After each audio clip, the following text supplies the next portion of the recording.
I was really excited about this one. For the most part, it's really good, except for one thing. I'm ROG and welcome to the channel.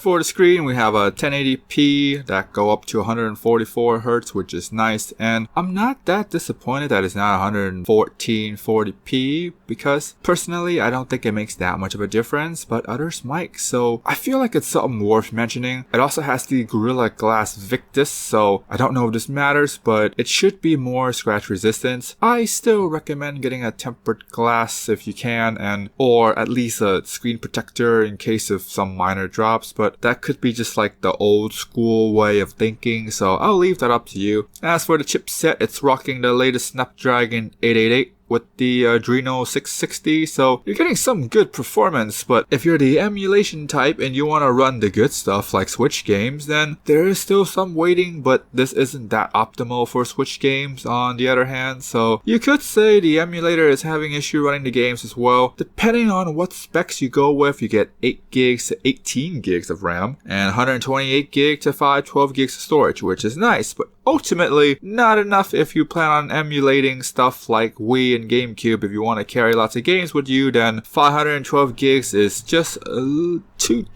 little. Like not enough for that kind of like baggage.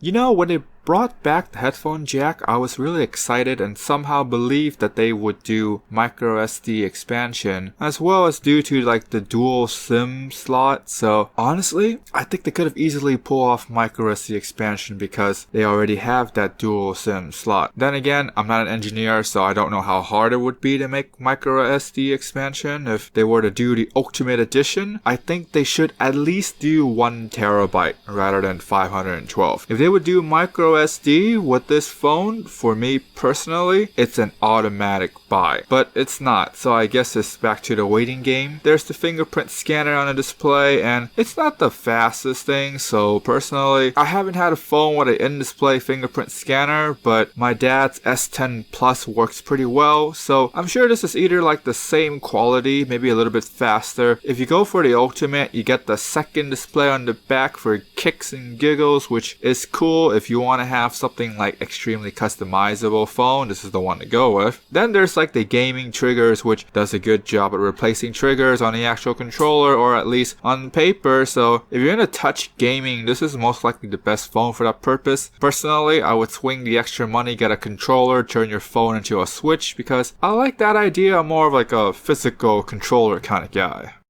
This has got to be like the best battery of a smartphone yet. Not only that it's 6,000 milliamp, but you got smart charging features to help hold the life of the battery over a long period of time. So from what I see, I'll recommend settings to max the battery to 80%. Put it on steady charging if you're the type that just charge the phone when they go to sleep like me. For those that are a heavy user, I think this is your dream phone because not only do you get a giant battery, but you also get fast charging for the battery as well. I like the steady charging and set the max charge limits. I think this is somewhere that every phone manufacturer should do to protect the life of the battery, considering we cannot replace them now. For a gaming phone, I don't think camera is the top priority for these guys, so you get the carryover cameras from the ROG 3, which is fine. It captures decent videos and photos for people that just plan on posting stuff on Instagram, put stupid filters on it. If you want a smartphone with a really good camera, do not get this phone because the cameras are decent enough, but they don't hold a candle to something like an iPhone 12 Pro Max or the Pixel phones in terms of photos, and in terms of video, you're better off getting with something like an S21 Ultra for similar money as the Ultimate Edition. I have seen some of the sample photos and videos. Overall, I say it's good enough, but if you want great, you gotta look somewhere else.